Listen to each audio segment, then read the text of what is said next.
rarities with Total Toy Recon. I'm here with Kenneth from Collection Obsession. Kenneth is the man behind the toys that are toys and collectibles being curated for Walmart and Walmart.com.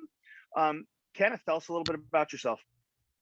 Absolutely, thank you. Yeah, so I am in charge of curation for Think Threefold and Collection Obsession at Walmart in the adult collector space. So it's an honor and a privilege to play in that space, and I'm excited to talk about it. Awesome. Well, so a couple months ago, actually probably more than 6 months ago, I spoke with some of the folks behind Collection Obsession, and they told me that Walmart was kind of going out of their way, to kind of really put together a space for the collectors, not just your regular toy aisle. And so they told me that they had this mad genius behind that was doing all the creation, the curation of all the items. So how'd you get started with the company? How long have you been on, and how'd they find you? So I'll give you a little bit of history that kind of gives you the path to how I got here. So I actually worked at Walmart for 17 years. I was on the marketing floor. I worked on the in-store design. So I actually ran the team that did the in-store design. So I spent a number of years kind of writing the rules of engagement for like how customers engage with product at Walmart in the stores. And then while I was there, I also sat on what they call their entertainment council, where they work closely with the movie studios to kind of determine what properties make a lot of sense to go big after, and what cool items they could be and stuff like that. So through that time, I had a lot of fun building really, really big and crazy programs and big displays, giant like Infinity War palette programs, and putting giant ATSTs in the store and things like that. That was you? All those cool things were you? Okay, so yes, this is good to know. It was big cardboard and interactive. It was most likely me and my team putting that together. That's awesome. That's the stuff that all the collectors like go and bug the people at Walmart. Like, can I have that? Can I have that at the end? Right. One of my favorites actually is, so for, I want to say it was probably Force Awakens, we did, we hung from the ceiling a forced perspective Millennium Falcon, right? So it's giant 3D, but we had forced perspective, so it looked bigger than it actually was. And there are stores to this day that still have that hanging in the back of the stores. They will not take it. Yeah. It's a lot of fun. It's awesome. So I did that for a number of years, and then about I think it was 2017, I left Walmart and basically decided to take the show on the road. And since I wrote all the rules of engagement, I decided I would start a creative agency and break all those rules because I knew why they existed. So it was a lot of fun kind of taking that outside. I still worked with a lot of the studios, really focused on the kind of the creative application of taking these big ideas and making them big programs, physical displays and stuff like that in stores. One of the things that became really, really apparent as I started doing that is, and what frustrated me is, like, we'd come and we'd have these amazing ideas and there was never the items to support it. So it's like, this idea is amazing, we're going to make a Batmobile, but then it's like, but all we have is these three same suppliers doing the three same action figures and Hot Wheels or whatever, right? So it was hard to kind of take these big ideas and bring them to life. So I started kind of going down this path of what would it look like to get into that space. There's a lot of stuff that happened kind of in parallel at that point. So Allison and Paul, who are my partners in Threefold and Collection Obsession, they were at Sony at the time, and I had worked with them since Amazing Spider-Man. Maybe Amazing Spider-Man 2. It's kind of a blur. So we worked together, and they were basically on their way out of Sony, and we started talking about all these crazy ideas and all these crazy opportunities. And one of the things that I got pulled into for my creative agency was working with the collectible buyer who I've known for a decade, doing the creative for the space. He had just inherited a space and said, I need to figure out what this looks like. So he basically pulled me in from a creative standpoint, also as kind of an impromptu kind of category advisor to kind of guide him through this process. So we kind of made the switch from the creative agency to this new world, which is the distribution. Basically, it was a very natural kind of transition, where we kind of stepped in and said we can move beyond just advising to actually taking the reins. And so Walmart was doing, basically they were interviewing a lot of agencies, asking them who could do this, and we came in and we had no idea what we were doing, but we knew we could do it, and we basically got chosen for the gig, and it's been amazing ever since. So we're definitely lucky to have this opportunity. Like, I do not take it for granted, but it's definitely like a culmination of a lot of things, right? So it's not, we weren't there ready. It was just kind of like, this is just the right thing right now, right? Like, no, that's awesome. I mean, just from the story that you just told us, I think the interesting stuff is some of the things that you hit on are really, the things that collectors have been having problems with for the last few years. You show up, there's this awesome display, and there's no items in it, or right. there's one item that has, nothing to do with it. And then people chase it down. And especially, in the last few years, just, the distribution has been a little off, or people have issues with it. So Right. I think that's a cool kicking off spot before we get into some of the items themselves. The distribution portion of it, how much how much do you guys play in that? Do you guys get to kind of say, here's the amount of items, here's where they should spread, or how is that still Walmart that drives that end of it?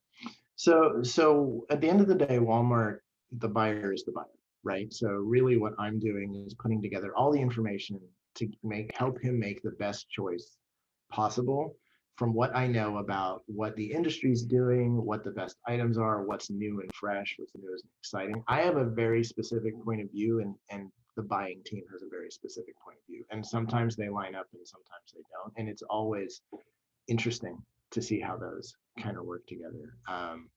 So we're, we manage a large chunk of that physical space in stores. We also manage some the .com business for the same suppliers, and then we run feature programs, which are basically thematics that happen every month that are like end cap features, where we pull together a story around a supplier or an item. And we've had a ton of fun with those things. So that's been cool. So the actual rollout of the collectors section of Walmart, how's that been? Are you guys done yet, or there's still a lot of Walmarts that need to get converted? So it's in almost, it's like 3,800 stores, somewhere between 3,000 and 4,000 stores. We have a collectible space, right? Every Walmart is a unique snowflake, so we have anywhere from a 4-foot section, which is not a lot, to a 20-foot section between all of those stores. There's always the opportunity to grow, but it all depends on sales, right? Like, at the end of the day, that's what Walmart looks at to say, hey, you can get more space, and it's just gotta perform. We've been sales have been good.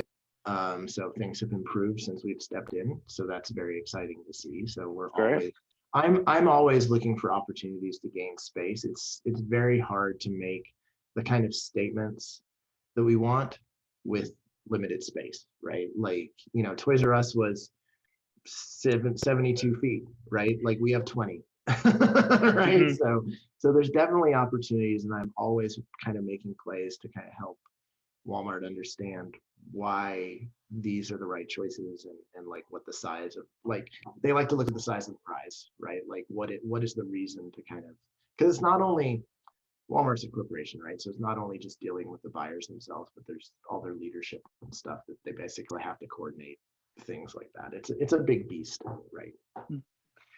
So the design, because I actually personally, I really love the collector's spot that you guys have with the kind of tier and all the different, there's Deadpool, there's a Pop Ghostbuster, there's a couple of those. So is the plan to keep that for a while? Is that going to get switched in and out? What's your thought on that? We I don't think we're refreshing it this year. We'll probably refresh it next year. We basically we did all the photos, so we basically did kind of, you know, these robot chicken style photos of the figures in situation, in this really fun comic book style. Like, that retro kind of comic vibe really comes straight from me, and you know, I'm an artist as well, so like that that the warmth of that style is something that I like to kind of see come through, especially in this kind of My favorite space. part. Yeah, yeah, we had a lot of fun with that. There was supposed to be other elements, but budget, they got cut. Like, there was supposed to be like colored backer paper, which would have looked just super vibrant and stuff, and it may come back. But yeah, we'll update it, especially as we bring in new items and suppliers that we didn't have represented. So I mean, personally, I think it's great because now it's really, so as a collector, right? Most collectors have their path at Walmart, right? So I show up, I come in one way, I go, you know, I always hit your section first, and then I hit the toys, and then I'm out, right? Right. Unless I have to get something for my wife, and then maybe I take a detour. But Right. so it's nice to see it because I can go into a Walmart, and if I don't see like Deadpool or somebody popping out at me, I know You I know, could just kind of go right past it, and that's right. I don't need to pop in. So That's right. um, so in that kind of getting set up, and getting kicked off with Walmart, what were like the first companies that you said, hey, I want to get into Walmart that they weren't working with originally?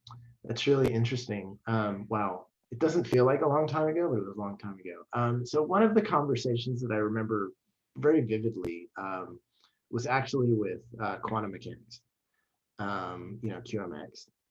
Great company. So I'm a fan of their stylized little statues, right? Like, I love, they have so much personality. And so so before we kind of stepped in, you know, it's really like there's a ton of Funko, and then there's a mishmash, right? Like, it was very kind of hit or miss, right? So basically, Funko does its thing. We work with them. We don't manage Funko, but we focus on a lot of the other stuff, right?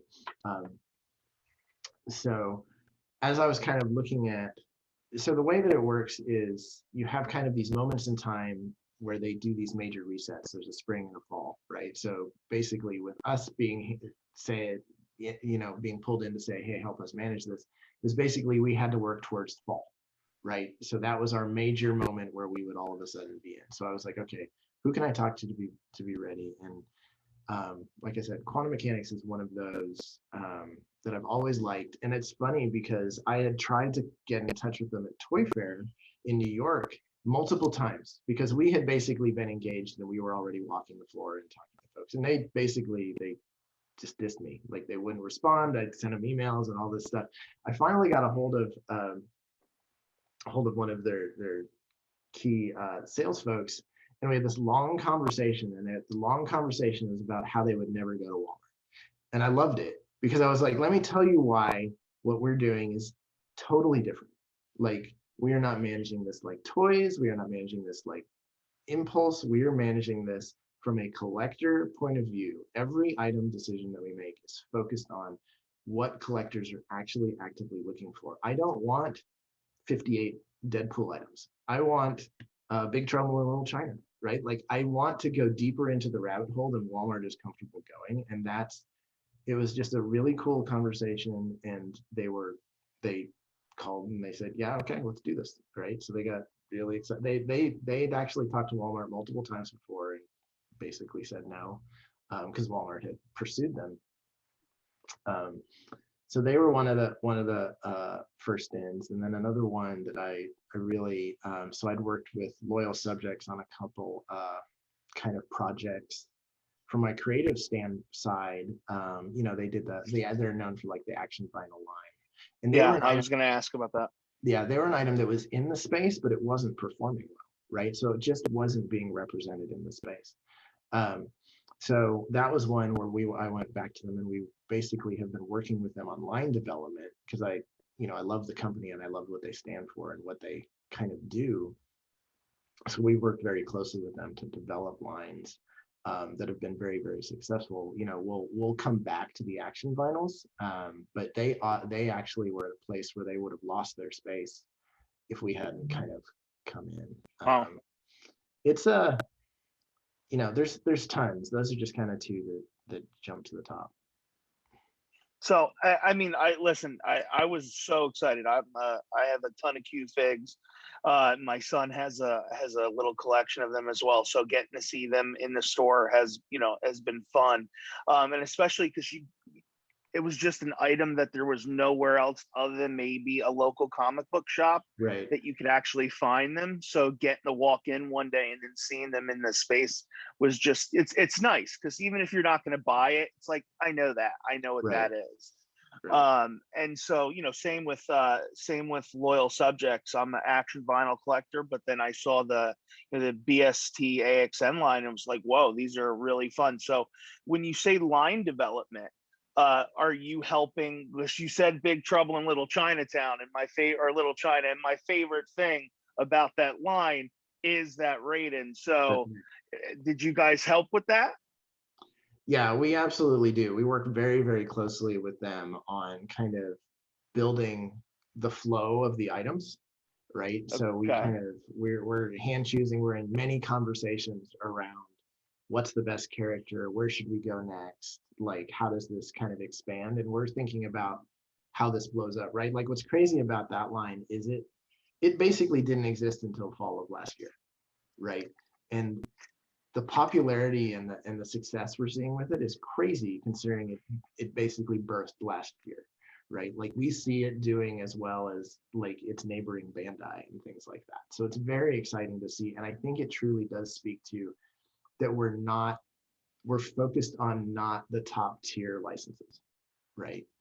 We're because being a collector myself, I know that like there's only so much like Wolverine I can get, right? Like what or Venom, but I want to go deeper into that rabbit hole, because it's like once you get to that item, like Funko does, like I love Funko, but they're a little bit of a shotgun, right? Like they literally do everything. But and every now and then they have that thing that's like, oh, that's great, but everything else is just kind of white noise. But I've tried to be really focused on none of these is a Funko, right? Like, so you have to be really selective about what each of them gets.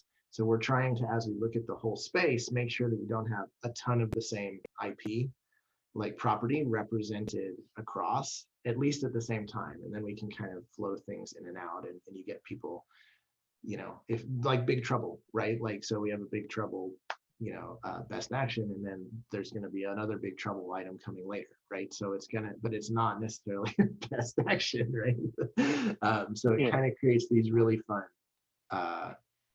flows. And so what was really interesting about, speaking of line development, so last year was obviously a very weird year, right? So we got handed this business, the world shut down, right? And COVID sweeps in, yeah. Right. And so typically the way that you kind of run this business is based off of theatrical flow of movies, right? There were none, right? So we had this really interesting opportunity to kind of create our own events every month, right? So I spent a lot of time really looking into what are meaningful anniversaries, why do they matter? Like, so really kind of figuring out like what eras in retro that people are actually getting into, that they want to, that hasn't been done, like having, like understanding the history of like toy lines helps a ton, right? Like, so understanding if you're gonna say Big Trouble, how many people have done that, and it's a very small number, so that's a good one, right? Yeah, all right.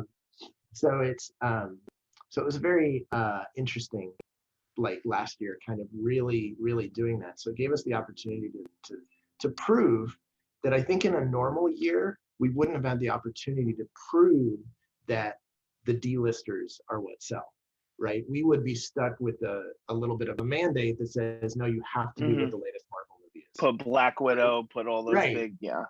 But we had this opportunity to do it, and we proved it, and now it's given us a little more flexibility and some trust, right? Yeah. So since you kind of talked about classic toy lines or retro toy lines, I think two of the big ones that were, pretty smash hits were Mego coming back, and then Boglins, which was Yeah. like, I mean, Boglins boggled my mind how freaking hot these things got. I mean, I was at a small convention this weekend and saw the four, or the ones that came out this year, and Yeah. people were just in awe. So, before we talk about Mego, because I'm a giant Mego fan, and a Marty, how did Boglins come about? I got to know this. So Boglins was literally just so Tim Clark, the guy who designed them back in the day, right? So he decided he wanted to do it again, basically take the rights back. And so he's working with a company, I think it's called Tri-Action Toys, it's manufacturing them. Using his designs, he changed them just a little bit, but the similar material and stuff like that. And basically his team reached out and they said, you're either going to love this or you're going to hate it, right? When they show me Boglins. And as soon as they pull up the logo, I had my Boglin from the 80s like nearby, because I do, right? I'm like, I think I understand what you're about to tell me, right? Like, so I put it on my hand, and so it was, so it was literally just they were building it. And what's interesting about that is it doesn't officially have a position in the stores, right? So Yeah. we built a program around really blowing it out online. We're putting it in some features in the fall, and stuff like that. And it's working. We're keeping it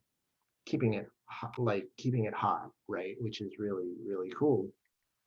And there's more to come on it, which is really exciting.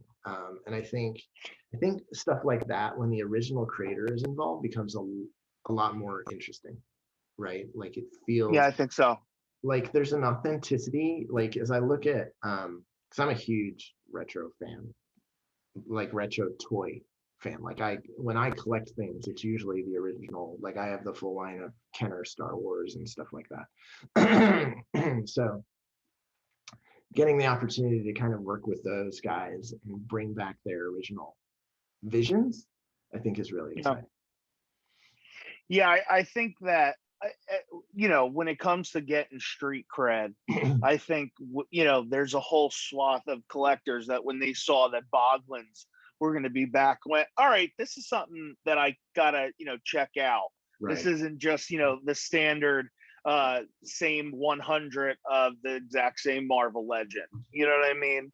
And I think that's another kind of thing that I like about the section, is that it really is like, I come over, I see QMX, I see, a NECA, I see Mego, I see Loyal Subjects, and, and occasionally I see a McFarlane item in there. Yep. But I'm not seeing like my classic, like Hasbro, which is really, or Mattel, that jams every other aisle in the store. Yeah. So, and not that I don't collect that stuff. I fall victim to it like everybody else does. But I really do like that about the section. So, so for you, what is your, forget about Walmart, what's your major thing that you collect? That's an interesting one. I collect a lot of things. So this is one I need to think about. So I like I said, I collect the originals of toys, right? So I'm very much into kind of like that, the original Kenners. The line that I've just started dabbling in, that I think I'm gonna get into, but it might be very difficult to collect, is the full line of the Kenner Indiana Jones. So including the playsets that were ridiculously short run. I'm very, very intrigued chasing those down. I'm a huge fan of the chase, right? Like I like this whole, the new, I can just go online to eBay, click it and get it. Like And sometimes pre-order, yeah. that's cool, but I like having to go and hunt and chase and find. So if it's new, I often am like, I can just get it, right? So I like a lot of the retro stuff. And what I like to do is I'm a big fan of like the packaging and all of that stuff. And I take that and I kind of put that into what we do with our collector space, and kind of bring back what was good about that and try and work with the suppliers to bring those things back. I don't know if that answered your question or not, but one of my, just to kind of give it a short answer. So Yeah. one of my little grail items is, I'm a huge fan of like ROM Space Knight, right? So it's a comic book that was amazing based on a crappy toy, right? I don't own the toy. I really want to own the toy, but I really like hunting for the toy.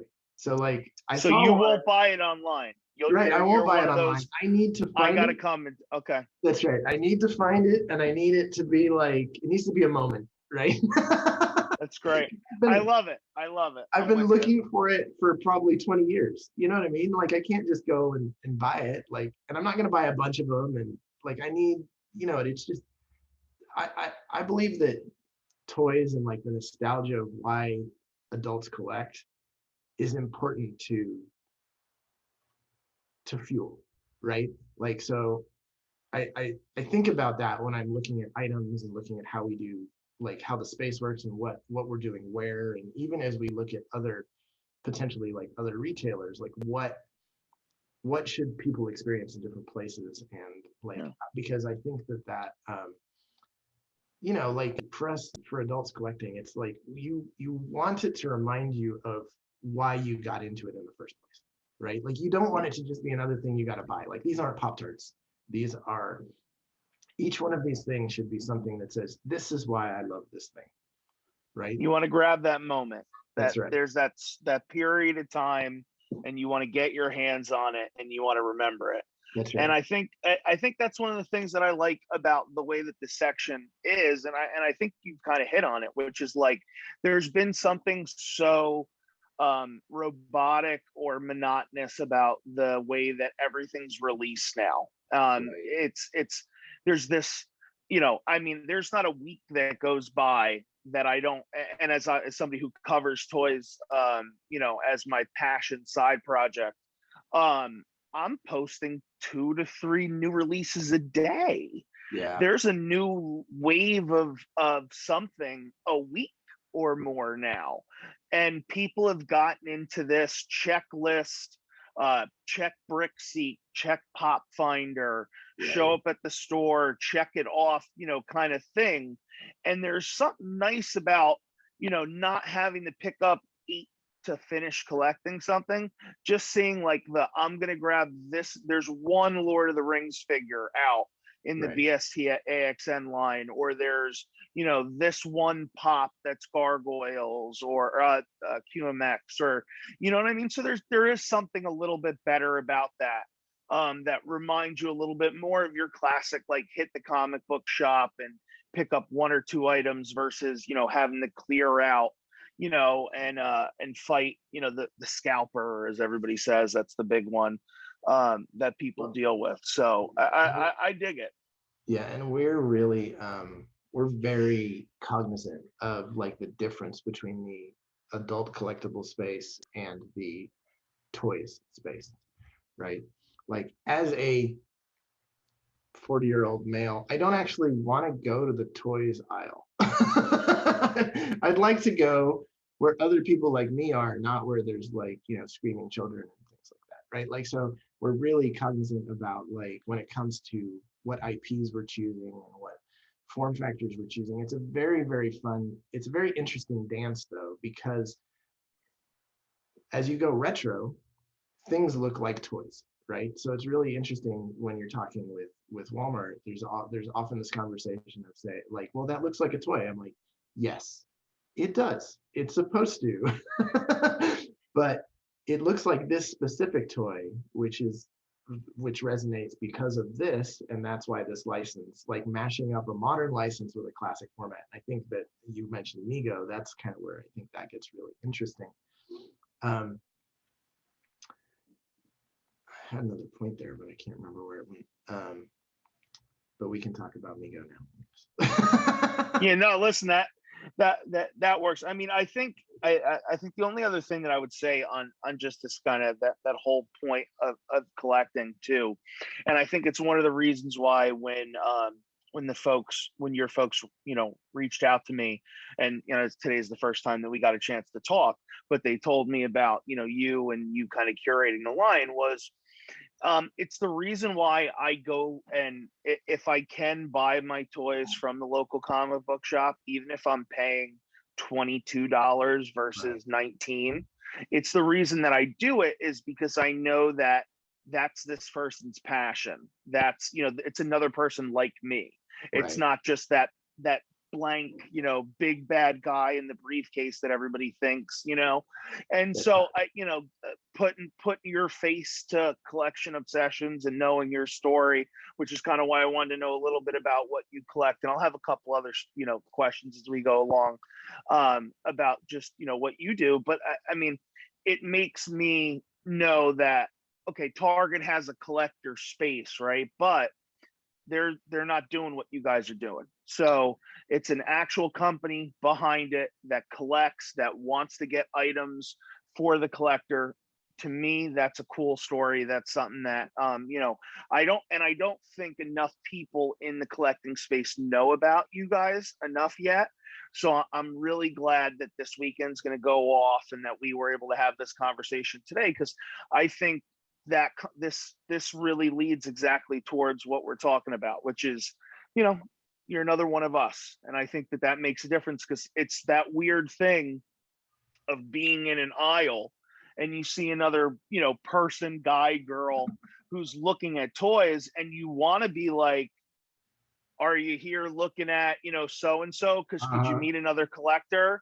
But you Uh-huh. don't want to say any. You just like that weird dance, and then they look at another thing that you're like, okay, that's more collectible, and then you wade out in the water, and then maybe go, oh, yeah, they don't have any GI Joes, and they go, yeah, those damn scalpers, and next thing you know, you're in a 5 or 10 minute conversation. You know what I mean? Right. So when Right. you're in your aisle, I don't have to worry so much that it's just a dad buying a toy that's going to look at me and go, why are you buying toys? This is a weird thing, So all right, so let's talk about Mego. So I'm a giant Mego fan, and I know that Mego's got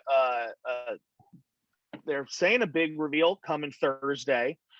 He's doing a live. Um, you know, have you always collected Mego? Is this something that you started for collection obsession, or just talk a little bit about that if you don't mind.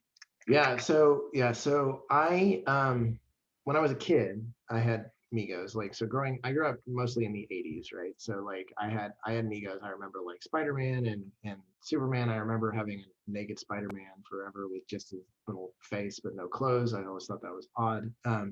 So it was always a brand that I was aware of but never really understood. The thing that I got really excited about when talking to Marty as we started kind of working with them on the Mego item. So Mego is one of the items that they did actually have Mego in the space when we took over.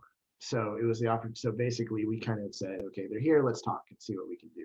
They were another one of those that was probably on the chopping block, right? Because they just weren't doing what they should. Like I said, the space was a little bit of a mess. But so I'm a huge fan of like Micronauts and a lot of those things that Mego did other than Mego, right? So I'm like, so the fact that like when we're talking, I'm just geeking out about like that.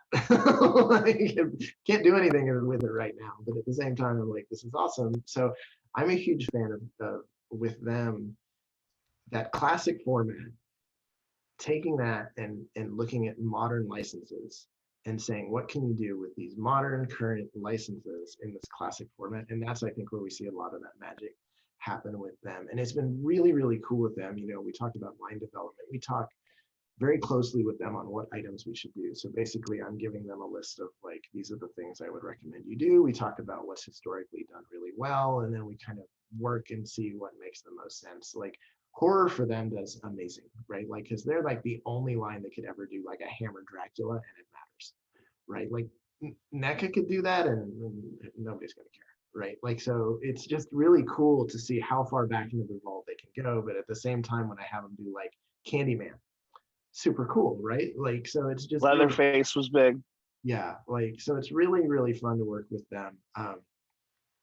And, they're so unique in the space, like, they kind of skirt a lot of you're aware there's a lot of licensing issues when it comes to like people have strangleholds on specific licenses and stuff like that because of formats and things like that. format. So because their format is relatively unique, we're able to kind of explore things with them that we don't get to. But it's been really cool working with them, kind of bringing that back. Kind of, we're trying to. You're going to see some stuff later this year where we're going to start to explore more of the history of Mego and start to expose that to like newer collectors, as well as kind of revisit it for the people who have collected them forever. So I think that'll be a lot of fun. Yeah, so that's so with Mego, it's one that I usually don't see a ton of in the store. And I know that there is times that I'll go there and there's 5 or 6 and then they're sold out. So is it just that you're not carrying a ton of them, or are they selling really well? Or, do you really, a little bit about how they're doing in the actual stores themselves? Yeah, they're selling very well. So they're leaving the stores. that's Okay, that's good. why. No. And the replenishment of the space is a challenge right now, like, just to be honest, like with all of the logistics things, all of the stuff out of China, like all the slowdowns and all of that stuff. Yeah. So replenishment in general, if you go to any store, especially like toys or anything made out of plastic, they're half dead, right? Like they're half empty, right? So we've been working really, really hard to kind of keep that flow going. We're in a really good spot. Most of it, we're relatively loaded up right now.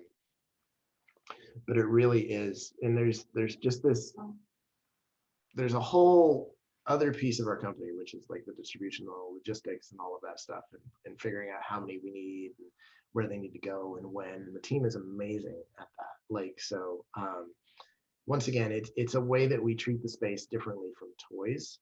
It's very much about trying to make sure that we have something new on the shelf in one of the items every time you go in, right? So it's not going to be everything's new, and it's not going to be like, oh, I've seen this before. Oh, I've seen this before. Like every time you go in, it's like, oh, I didn't see that figure, or oh, I didn't see that plush, or something like that. So that's kind of the way that we're kind of trying to build that cadence. So the way that it works with Mego specifically is if it's sold out, the stores have a system that tells us it's sold out, and then we try and push stuff to the stores, right? Okay. All right. So, because I don't want to keep you all night, items, or is there a company that you brought that you weren't able to get in, that you really want to get in and you're going to try to get in and it just hasn't worked out? Or have you been able to pretty much get everybody that you've wanted so far? No, we definitely haven't been able to get everyone. Okay. So, and it really does have to do with space, right? So we're having to kind of navigate space and trying to build like big enough statement so it doesn't feel like a mishmash or like a hodgepodge, so it actually feels like it's on purpose. So there's a couple like specific items that I think of that we're still working on, and a lot of times it has to do with, like I mentioned, there's politics. It's a big company, right? Like it's a corporation. There's politics between, there is a toy department, there is an impulse department, and there is a collectibles department. So carving out what truly belongs in that adult collectible space is a little bit of a dance to kind of get it just right. And so, I mentioned things that look like toys, right? So one of the brands that I've been working with very closely is Super 7, trying to get them into the space, right? They're working on being ready for us, but at the same time, I'm working on helping the buyer understand why an $18 Kenner style figure works, right? People are buying a backer card. Like, you just have to trust us on this. Like, that's what's going on. So that's one that's still in conversation. And then, there's other items that are very, very unique. It's when you have the limited amount of space, you kind of have to stick to specific form factors, right? Like we have figures, we have plush, we have statues, we have pins. It's really it, right? Like, and then there's another couple outliers. There's a lot of stuff that's in what you consider the lifestyle collectibles, like really cool mugs, or like Death Star crock pots, stuff like that. that are still very cool that just don't fit into the space. Mhm. So there's definitely a lot more to come, and we continue to have conversations about expansion and what that looks like. So I would expect as we move from season to season, you'll start to see more and more of that stuff showing up on the shelf. Okay, so a couple other quick rapid fire. So what is the favorite thing that you have in your personal collection? My favorite thing, I'm a fan of this guy right here. That the big xenomorph? Yes, That's pretty. Now, who makes that? that is Is that Sideshow. Sideshow? Okay, I think very, it's very cool. Is it Concept One?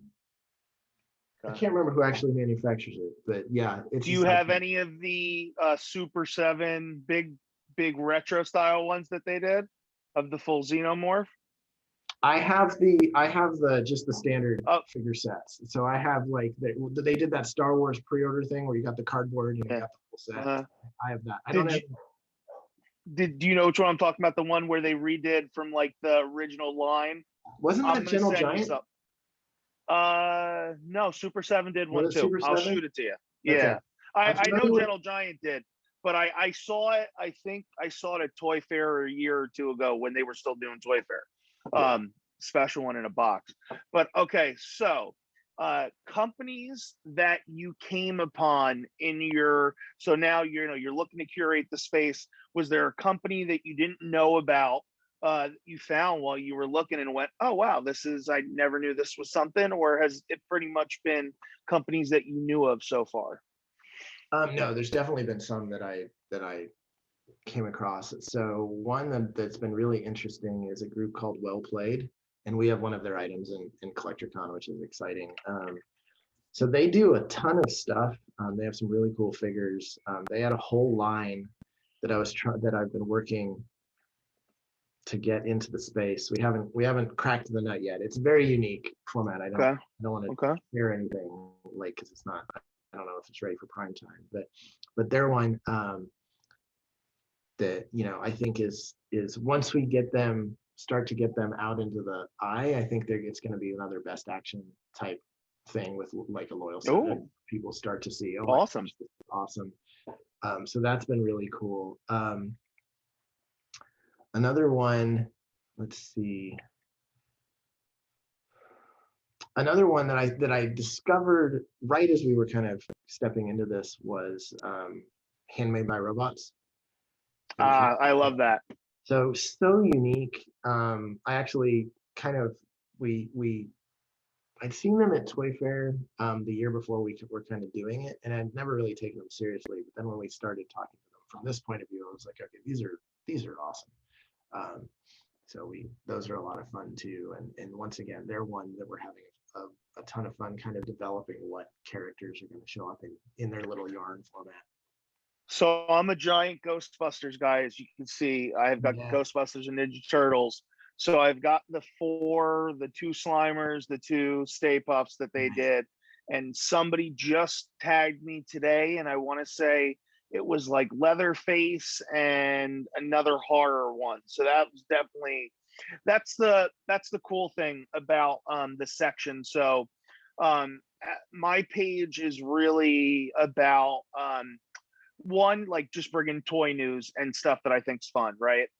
But getting knowledge so that people know where to get the stuff that they want without having to pay too much for it. So one of the things that I have a lot of, if you roll through my stories, and sometimes it's way too many, is people going, hey, this is where you can find this item. So it's been really interesting to see the items that have been in your section and how people have went about getting them, right? So a lot of people do your brick seek, right? But I knew that the BST AXN line was a smash when people were talking about the case pack.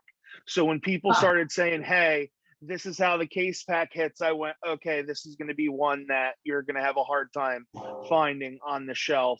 And when they start saying, hey, these Handmade by Robots are hitting and these other items, that's going to be a big one. So I could, I'm sure we could chat for a bunch longer, but I don't want to take up too much of your time. So if you could, in roughly a minute or so, what does collecting mean to you?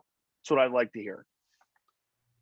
Yeah, I mean, collecting to me is a combination of rebuilding your childhood and building your next like obsession, right? So it's combining those two things. You kind of fill these gaps and reminisce with these things that you fell in love with from the safer times, right? And then you kind of evolve that into your next obsession about where you want to go with that. And it's this journey. Like collecting isn't an act. It's not, you're not done, right? Like you just keep doing it, right? So even if you finish a collection, you want to enjoy it enough to keep doing it with something else. And I think that's like, it's the enjoyment. It's not about, you have to enjoy collecting. It shouldn't be a chore. It shouldn't be something you do to sell something later. It should be something that's kind of filling a void in you, right? I love it. No, that's perfect. That's perfect.